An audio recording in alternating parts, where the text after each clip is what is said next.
இப்பவே தயாராகிறது நல்லது. கிட்டத்தட்ட 12,500 ஃபேக் அட்ரஸ் கண்டுபிடிச்சிருக்கிறாங்க. அஸ்ஸலாமு அலைக்கும் வரஹ்மத்துல்லாஹி வபரகாத்துஹு. அன்பார்ந்த அனைத்து உறவுகளுக்கும் இனிய இரவு வணக்கம். மீண்டும் மிக முக்கியமான தகவலோடு தான் வந்திருக்கேன். வீடியோவை கடைசி வரைக்கும் பாருங்க.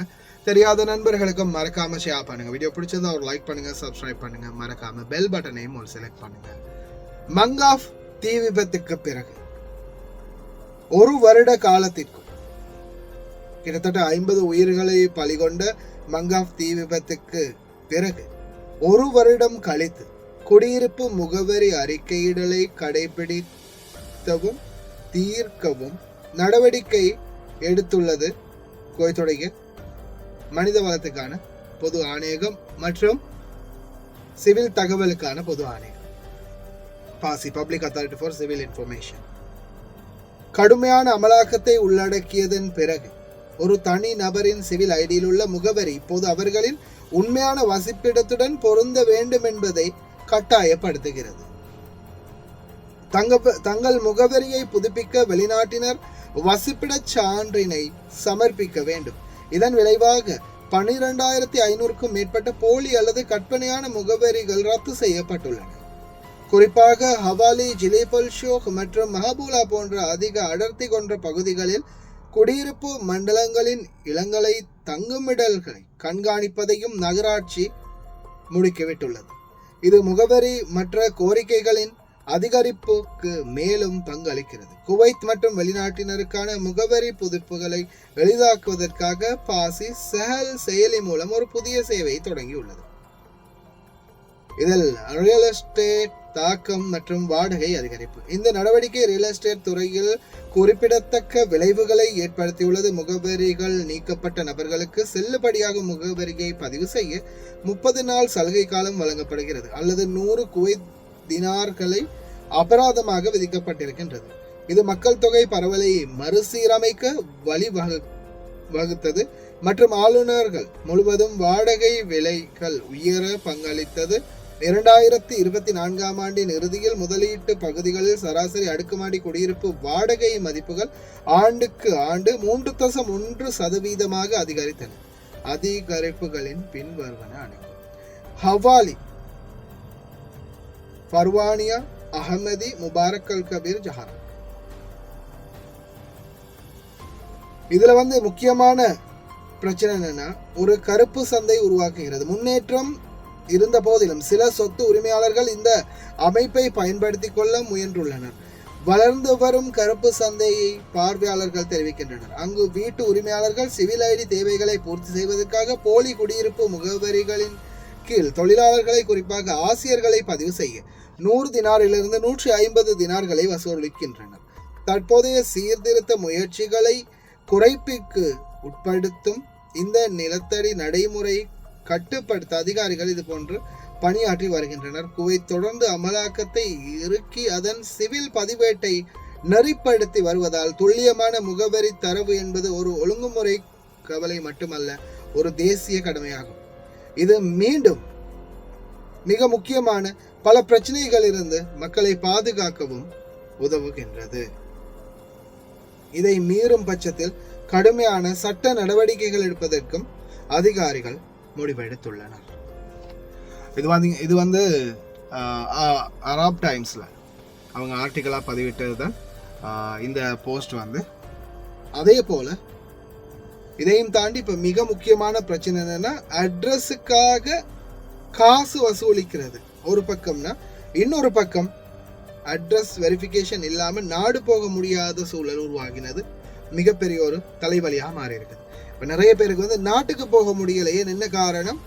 அட்ரஸ் இல்லாதால, அட்ரஸ் வெரிஃபிகேஷன் இல்லாததால நிறைய பேர் அக்காமாவை கன்ஃபார்ம் பண்ணிக்கொள்ள முடியல, அக்காமாவை புதுப்பிக்க முடியல. அதே மாதிரி பேக்ல அட்ரஸ் டீடைல்ஸ் இன்னும் கம்ப்ளீட் ஆகல. அந்த பிரச்சனை இருக்கிறதால நிறைய பேர் இதுல பாதிக்கப்பட்டிருக்கிறாங்க.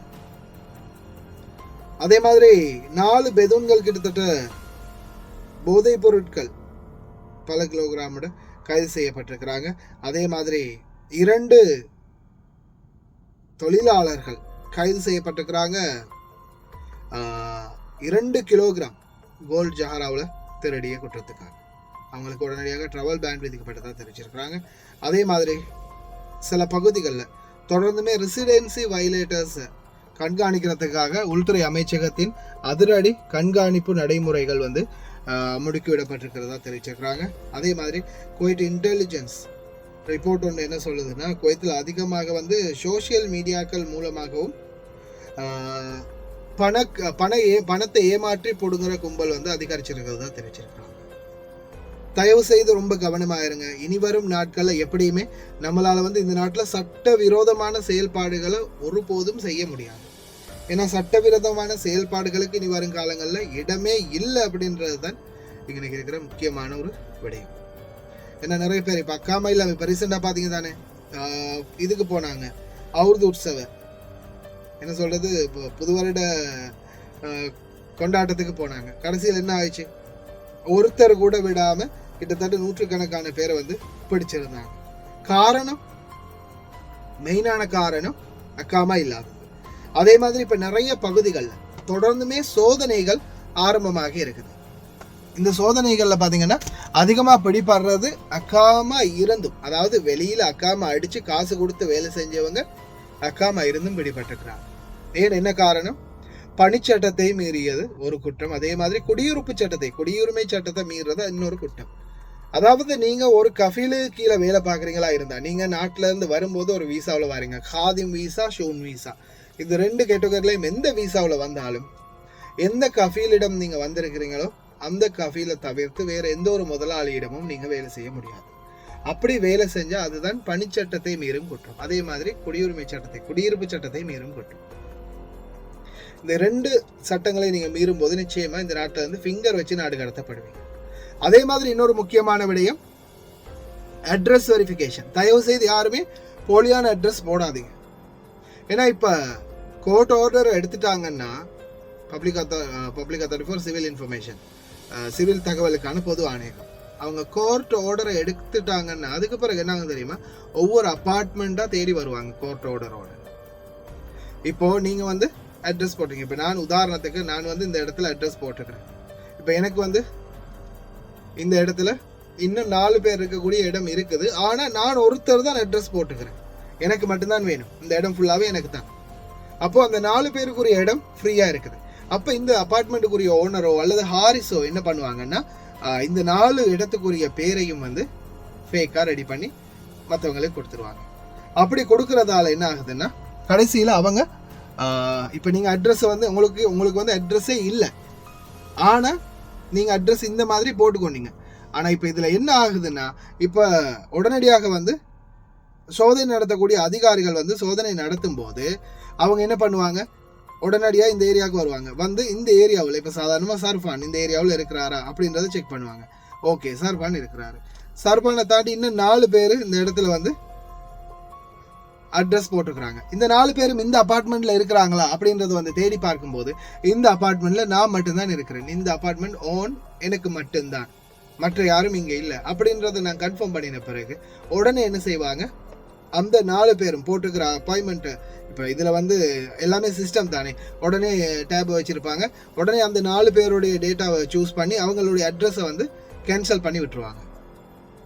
கேன்சல் பண்ணிட்டு அவங்களுக்கு எதிராக வழக்கு தொடருவாங்க, கேஸை போட்டு விட்டுருவாங்க. அதுக்கப்புறமா நீங்கள் பிடிபடுவீங்க. ஃபேக்கான அட்ரஸ் வெரிஃபிகேஷன் போட்ட குற்றத்துக்காக நீங்களும் பிடிபடுவீங்க. உங்களுக்கு இப்போ யார் அட்ரஸ் போட்டு தந்தாங்களோ அவங்களும் பிடிபடுவாங்க. 2 பேரும் நாடு கடத்தப்படுவீங்க. அதனால் தயவு செய்து எக்காரணத்தை கொண்டும் ஃபேக்கான அட்ரஸ்கள் பணம் கொடுத்து போடாதீங்க. ஏன்னா அந்த இடத்துல வந்து வெரிஃபிகேஷன் பண்ணி பார்க்கும்போது இப்போ சாதாரணமாக மசரி குடும்பங்கள் நிறைய பேர் பார்த்தீங்கன்னா, இப்போ பெரிய பெரிய பிஸ்னஸ்மேன், கடை ஓனர்கள் இருக்காங்க, பெரிய பெரிய பிஸ்னஸ்மேன் இருக்காங்க. அவங்க என்ன செய்வாங்க, ஒரு ஷெக்காவை முழுசாக ஒரு தட்டு அப்படியோ எடுத்துருவாங்க. சாதாரணமாக ஒரு ஃப்ளோர் அப்படியே எடுத்துட்டாங்கன்னா அந்த ஃப்ளோரில் வந்து ஒரு குறைஞ்சது ஒரு 20 பேருக்கு அதில் வந்து அட்ரஸ் ப்ரூஃப் போட முடியும். ஆனால் இப்போ இந்த மசரி எடுத்திருக்காரு இல்லையா, அவர் என்ன செய்வார், அவரும் அவருடைய மனைவி, அவருடைய குழந்தைகள், அவரோட இருக்கக்கூடிய அவங்களுடைய தாய் தந்தை சகோதரங்களாக இருந்தால் 20 பேர் இருக்கிற இடத்துல ஒரு 6 பேர் 7 பேருக்கு அட்ரஸை போட்டிருப்பாரு. அப்படி போடும்போது அந்த மிகுதி பேர் வந்து அந்த அட்ரஸில் தேவைப்படாது. ஆனால் அந்த மிகுதி பேரை வந்து என்ன செய்கிறாங்கன்னா இந்த ஹாரிஸ் வந்து அதில் போட்டுக்கிறாங்க. ஆனால் அந்த இடத்துல வந்து செக் பண்ணி பார்க்கும்போது கதவை நோக் பண்ணி வெளியே வாங்க, யார் யார் இருக்கிறீங்க, இந்த அட்ரஸில் இந்த ப்ரூஃபில் இத்தனை பேர் இருக்கிறதா போட்டிருக்குது, அத்தனை பேர் இருக்கிறீங்களா வாங்க அப்படின்னு கூப்பிடும்போது அந்த இடத்துல இருந்து வரப்போகிறது யார், அந்த மசரியோட குடும்பங்கள் மட்டும்தான்.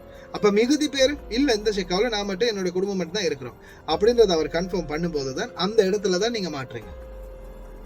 அதனால தயவு செய்து ஃபேக்கான போலியான அட்ரஸ் போடாதீங்க. அதே மாதிரி யாருமே காசு கொடுத்து இனிமேல் அக்காமா அடித்து இந்த நாட்டுக்கு வராதிங்க. ஏன்னா ரிஸ்க் வந்ததுக்கு அப்புறமா கைது பண்ணி நாடு கடத்துறாங்க. பிடிப்பட்டா எப்படியுமே ஃபிங்கர் வச்சு நாடு கடத்திடுவாங்க. அதுக்கு பிறகு வாழ்க்கையிலேயே நீங்கள் குவைத் பக்கமே வர முடியாது. சிலர் கேட்குறாங்க, இப்போ 2010 2005 நான் அக்காமா ஃபிங்கர் வச்சு போனேன், திருப்பி குவைத்துக்கு வர முடியுமா? 10 வருஷம் ஆயிடுச்சு, 15 வருஷம் ஆயிடுச்சு. கிட்டத்தட்ட 25 வருஷம் 28 வருஷமா குவைத்தில் ஃபிங்கர் வச்சு போனவங்க வர முடியாமல் இருக்கிறாங்க. கிட்டத்தட்ட நான் நினைக்கிறேன் ஒரு 30 வருடத்துக்கு மேற்பட்ட டேட்டா இவங்கள்ட்ட இன்னமும் இருக்குது. அதனால ஃபிங்கர் வச்சு போனீங்கன்னா அதுக்கு பிறகு குவைத்துக்கு வாரதை மறந்துடுங்க. அதுதான், அவ்வளவுதான். தயவு செய்து ரொம்ப கவனமா இருக்கு. வீடியோ முடிந்த வரைக்கும் நண்பர்களுக்கும் ஷேர் பண்ணுங்க.